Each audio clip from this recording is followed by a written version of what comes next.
Yes, people.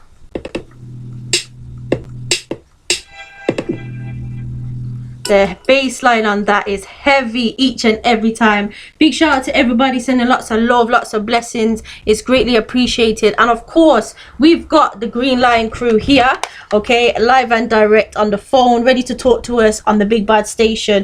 So of course, without further ado, we have to give them a very warm welcome. So without any hesitation, Green Lion crew, you there? I'm here. Hey. So of course, let the people know, let the listeners know who you are and a little bit about yourself. This is Zeke from Green Lion Crew. We're music producers, and we got a sound, and I've produced for artists like Kabaka Pyramid, Chronix, Dre Island, Busy Signal, Lee Scratch Perry, long list. Yeah. Yeah, we love reggae music, so. Definitely. And I just played a tune there, and you played and you featured Emiro Tafara, which is Queen Ifrika's son. He's a great artist. How did you guys link up? Actually, in 2020, I went to Kingston, and I went to the Kaya Herb House. Okay. It was one of Yardcore's events called Something Different. Nice. And I actually heard him on the mic, and I knew straight away that it must be Queen Ifrika's son. Because they sound so similar, and they actually look alike too. Yeah. He's actually Derek Morgan's grandson as well. Yeah. So yeah, that's where we linked up. And when I introduced myself to him, he already knew my production, which I was surprised by, because he was a fan of Liberal Opposer by Kabaka Pyramid. Wow. So yeah, that's the starting of that track. So then we talked about having a session, and that's where Naya Bingi Mountains was recorded. Yeah, man, because when you hear that on an actual sound, that bass line is heavy. Yeah. It is heavy. So when you are doing your productions, because you do so many different productions, and I feel like you really cater to the artist, how do you go about doing that? Do you kind of feel their vibe, or do you kind of say, this is what I want to do? How does it work? Maybe a little bit of both. Okay. A lot of times, I build the rhythm, and then I kind of imagine who might work with it. Okay. Sometimes I might, be building something for someone specifically because they asked me to. Yeah. But most of the time, it's like I make a bunch of different rhythms and then just see who vibes with it or who likes it. Nice. I definitely have more misses than hits. Okay. But you just make a ton of stuff and then see who's feeling the vibe. Yeah, I hear that. Has there ever been one, you don't have to say artist name necessarily, where you thought, yeah, this will really suit them, but it didn't at all? All the time. Oh, okay. And that's what a lot of people don't realize too, because they just see, the tracks that hit. So Yeah. They might think that just batting 100 and every time, but more times than not, you build something with someone in mind, and maybe they're not feeling that one, but then they pick one you never expected. Okay. So, yeah, that's definitely a factor, but yeah, that's happened plenty of times. Yeah, I hear that. So, as a producer now, how do you challenge yourself? Because you're very talented. I've got to put it out there, very talented in what you do. How do you keep on kind of progressing? Because is it hard or is it easy to do to keep on progressing in this particular field? Well, you definitely have to love it a lot. Okay. Because I'm very passionate about recording and producing, so all the new toys, all the new trends that come out, I am just checking everything out and trying to continue to get better at my craft. Yeah. Because with music, it's like something you can practice forever. Like jazz musicians, they start getting in their prime when they're like in their 70s. Yeah. From a lifetime of practicing. So I just try to stay up, keep myself interested in things, and I'm always challenging myself to do better instead of being complacent with things. So yeah, I hear that. You know what? When you said 70, I was thinking you were going to be producing when you're 70. Is that what you're putting into the universe? Yeah, of course. Okay. Never stop. I like that still. So somebody's asking, actually, it's quite a good question, is how do you kind of fund you know, being able to produce, obviously everyday life as well, you know, bills and so forth. How do you kind of go about funding your music kind of craft and what you do? Because it's not a cheap thing to do. No, it's not a cheap thing. Um, we're a lot of stuff. I DJ all the time, so I take a lot of the money I make from DJing and reinvest it. One thing I always say is like, a lot of the artists that I work with them before they're big. I rarely go to someone who's already totally developed and pitch something. So, that's the case with Kabaka. That was the case with Chronix, Dre Island, a lot of these guys. So when you're working from the grassroots like that, you can definitely keep your budget a lot more down, because then you're just vibing on like the music. But it's definitely something that you have to plan, you have to save. And I do believe that investing in your craft like will just make it better. So it is, money's important too. Yeah, I hear that 100%. So there's a few questions for you that people are asking. Somebody is asking, when are you going next back to Jamaica, and what will it be for? I was just there at the beginning of January, because we had the release party for our last album, Rhythm Full of Culture. So I was there for 11 days, and we had the release party at Dub Club. And Kabaka Pyramid rolled through, Kumar, Imaru Tafari, Five Star was there, whole heap of artists. So that was nice. I don't have direct plans to go back as of now, but I have to reach there every year. So I think next it's just going to be building a bunch of rhythms, and then my next, I always call it a pilgrimage, my next pilgrimage to Jamaica to see what works with which artists and who's hot on the streets. Yeah, I hear that 100%. I quite like Answali. I don't know if you've heard of him. He's done some great productions, and I know he's definitely up there. He was featured on Kabaka's latest album, The Calling, as well. Yeah, I know him. Yeah, nice guy. Another question is, would you work with African artists? I'm guessing that would be yes. Absolutely. And actually, I've done quite a bit of traveling in Africa. So I've been to Ghana, I've been to Kenya and Zimbabwe, and a whole bunch of amazing talent. Shout out to Papa Wastik from Ghana. Yeah. And yeah, absolutely. That's the foundation of everything. So love African music and all my African artists. For real, 100%. Somebody else is asking, do you wish there was more vinyl making in Jamaica? So I'm guessing that's to do with the digital aspect of things. Do you like it, or do you want more vinyl? I'm a vinyl nut, so more vinyl is always good, and I love having like a physical representation, because it becomes a whole piece of art. Yeah. So I definitely think vinyl isn't going anywhere, and everyone's rolling with the times, but everybody always wants that copy on wax. Yeah. So I do think that in Jamaica it doesn't make as much sense in a lot of ways for them to have a ton of vinyl. Okay. So I understand why there isn't so much vinyl production there. Okay. But we could always use more. So. Yeah, always. Yeah.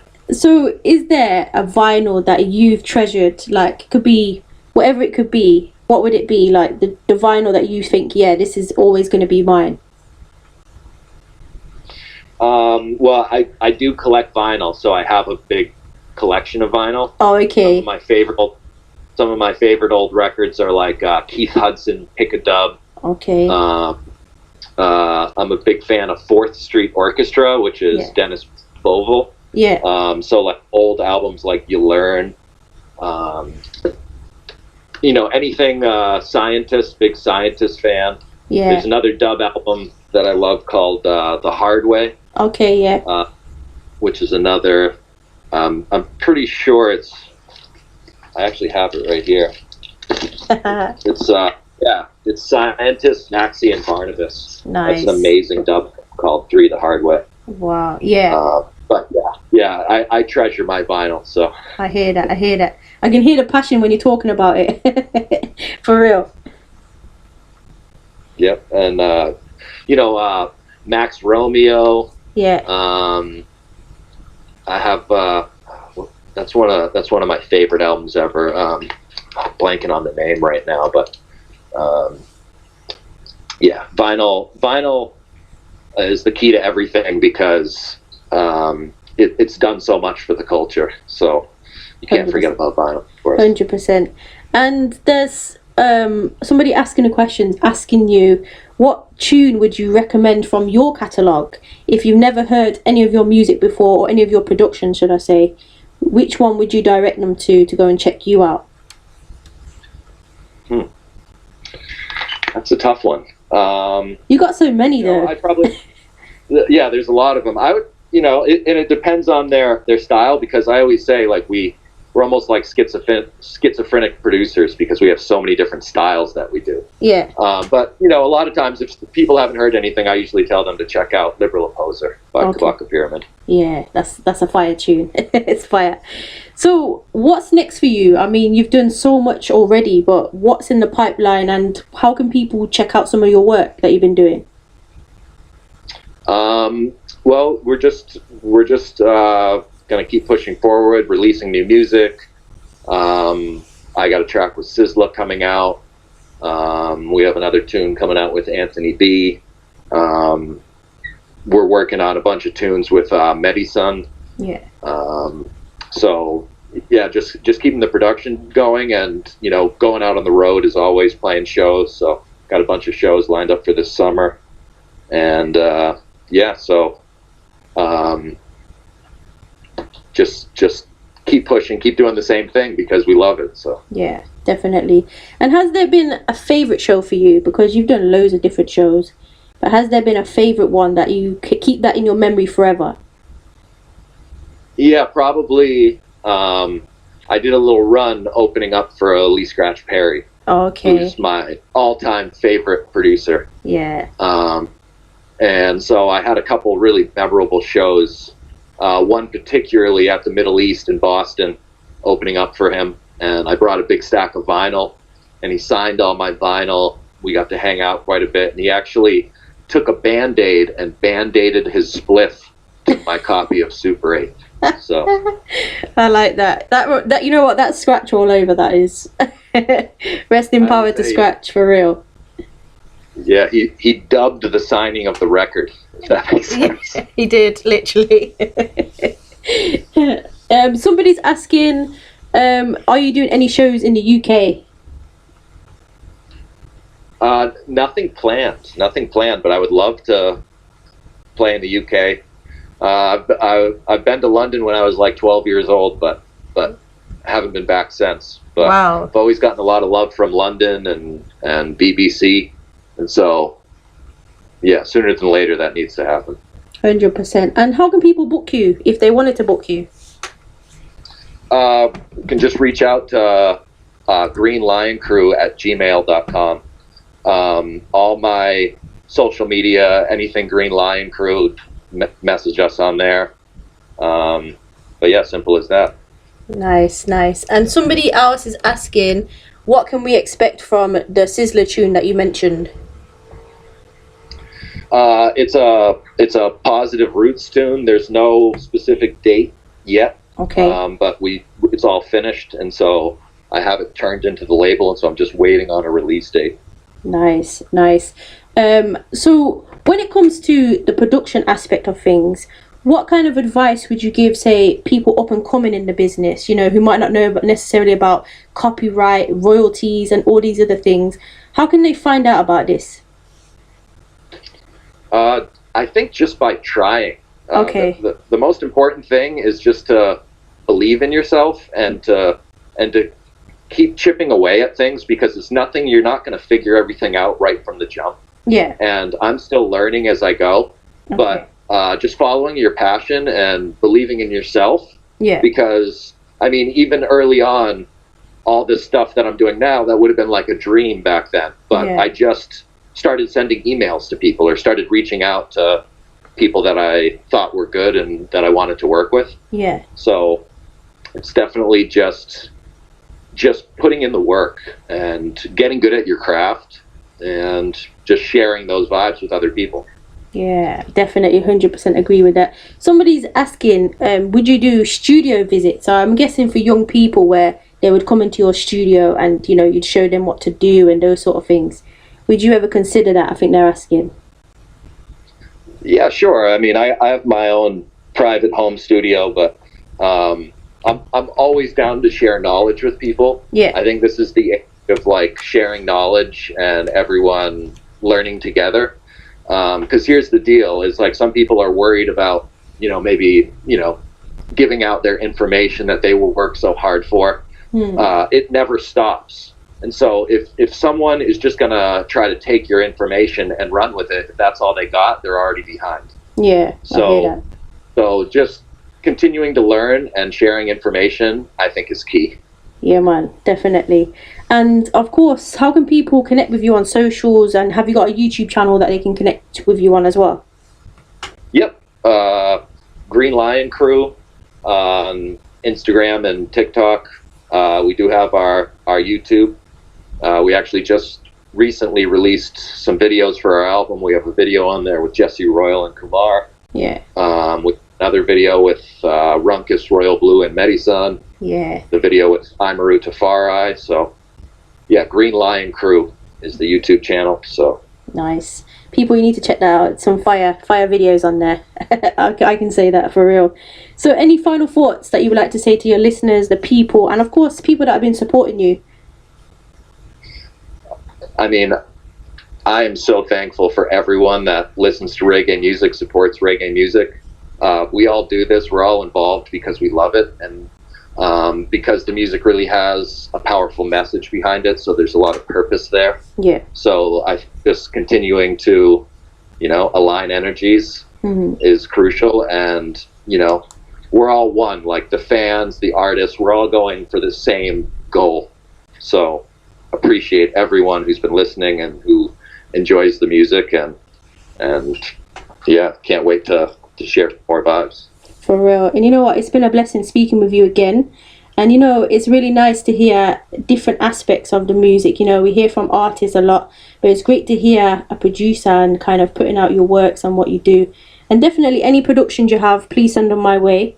Gladly take them off your hands and play them on the radio for you. Absolutely. Thank you so much. Anytime. And Appreciate it. It's not happened yet, but hopefully we're pressing vinyl for Rhythm Full of Culture. So nice. I'm looking forward to that. Finally gets done. I'll send you a copy. That'll be a blessing, for real. We give thanks, yeah? Yeah, thank you so much. I really appreciate it. More love. I hope you have a blessed rest of the day. All right, you too. Bless up, bless. Yes, people, please do go out there, go and support Green Lion Crew. Go and check him out, go and see what he's been up to, and of course go and show some love on his social media pages. Go and see what he's been doing, and of course go and check out each and every artist. But until then, it's a tune like this.